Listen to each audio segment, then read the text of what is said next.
Well, as history has shown, nothing is further from the truth. The fact is, the international bankers now had a streamlined machine to expand their personal ambitions. It's alive! It's alive! It's alive! For example, from 1914 to 1919, the Fed increased the money supply by nearly 100%, resulting in extensive loans to small banks and the public. Then, in 1920, the Fed called in mass percentages of the outstanding money supply, thus resulting in the supporting banks having to call in huge numbers of loans, and, just like 1907, bank runs, bankruptcy, and collapse occurred. Over 5,400 competitive banks outside of the Federal Reserve System collapsed, further consolidating the monopoly of a small group of international bankers.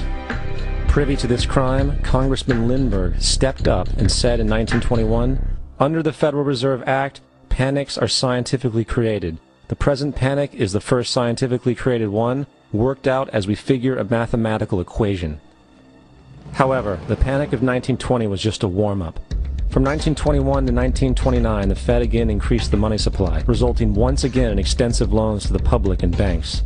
There was also a fairly new type of loan called a margin loan in the stock market. Very simply, the margin loan allowed an investor to put down only 10% of a stock's price, with the other 90% being loaned through the broker. In other words, a person could own $1,000 worth of stock with only $100 down. This method was very popular in the roaring 1920s, as everyone seemed to be making money in the market. However, there was a catch to this loan.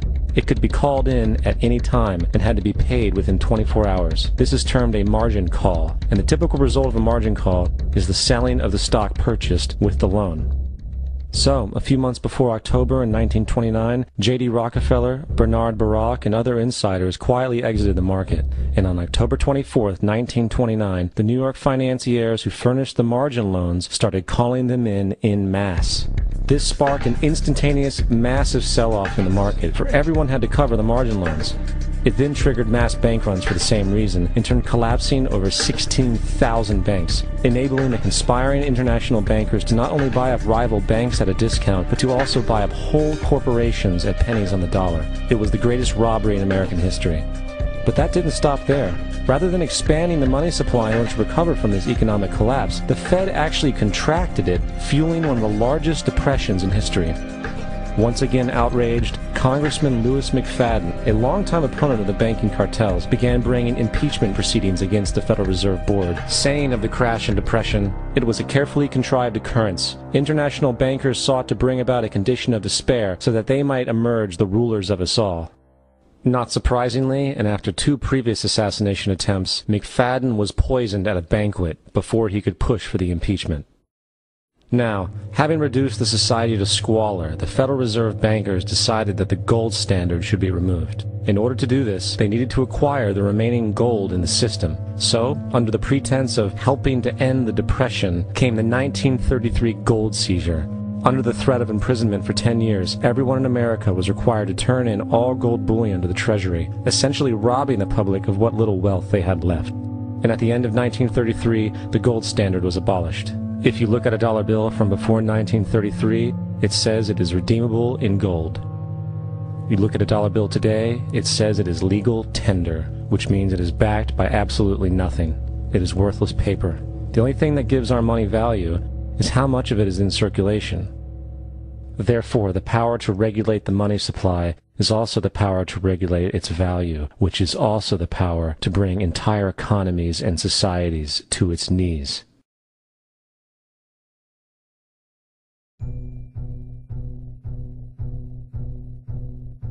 It's important to clearly understand, the Federal Reserve is a private corporation. It is about as Federal Express. It makes its own policies and is under virtually no regulation by the U.S. government. It is a private bank that loans all the currency at interest to the government, completely consistent with the fraudulent central banking model that the country sought to escape from when it declared independence in the American Revolutionary War. Now, going back to 1913, the Federal Reserve Act was not the only unconstitutional bill pushed through Congress. They also pushed the federal income tax. It's worthwhile to point out that the American public's ignorance towards the federal income tax is a testament to how dumbed down and oblivious the American population really is. First of all, the federal income tax is completely unconstitutional, as it is a direct, unapportioned tax. All direct taxes have to be apportioned to be legal based on the Constitution. Secondly, the required number of states in order to ratify the amendment to allow the income tax was never met, and this has even been cited in modern court cases.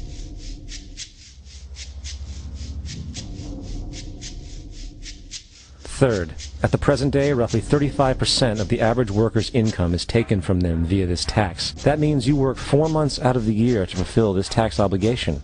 And guess where that money goes? It goes to pay the interest on the currency being produced by the fraudulent Federal Reserve Bank, a system that does not have to exist at all. The money you make working 4 months out of the year goes almost literally into the pockets of the international bankers who own the private Federal Reserve Bank. And fourth, even with the fraudulent government claim as to the legality of the income tax, there is literally no statute, no law in existence that requires you to pay this tax, period. I really expected that, of course, there's a law that you can point to in the law book, the code, that requires you to file a tax return. Of course there is. I was at that point where I couldn't find the statute that clearly made a person liable. At least not me and most people I know, and I had no choice in my mind except to resign. Based on the research that I did throughout the year 2000 and that I'm still doing, I have not found that law. I've asked Congress, we've asked a lot of people in the IRS commissioners, helpers. They can't answer, because if they answer, the American people are going to know that this whole thing is a fraud. I haven't filed an federal income tax return since I left. I have not filed a tax return since 1999. The income tax is nothing less than the enslavement of the entire country. Now, the control of the economy and the perpetual robbery of wealth is only one side of the Rubik's Cube the bankers hold in their hands. The next tool for profit and control is war. Since the inception of the Federal Reserve in 1913, a number of large and small wars have commenced. The three most pronounced were World War I, World War II, and Vietnam. World War I.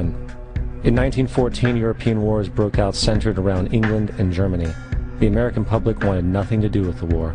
In turn, President Woodrow Wilson publicly declared neutrality.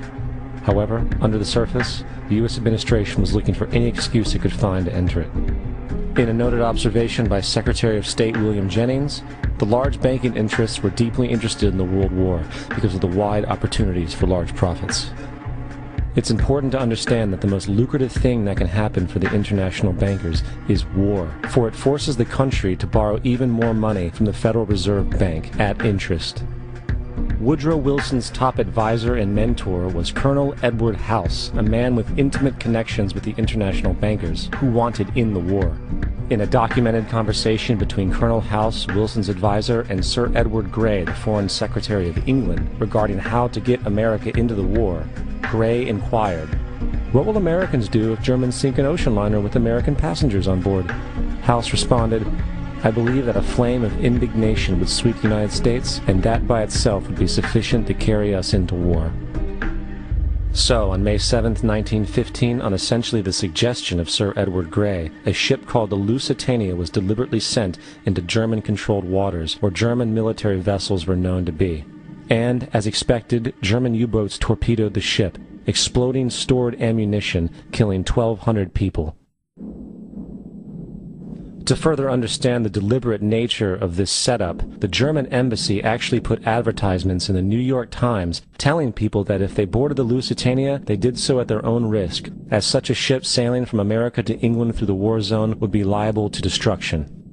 In turn, and as anticipated, the sinking of the Lusitania caused a wave of anger among the American population, and America entered the war a short time after. The First World War caused 323,000 American deaths. J.D. Rockefeller made $200 million off of it. That's about $1.9 trillion by today's standards. Not to mention the war cost about $30 billion for America, most of which was borrowed from the Federal Reserve Bank at interest, furthering the profits of the international bankers.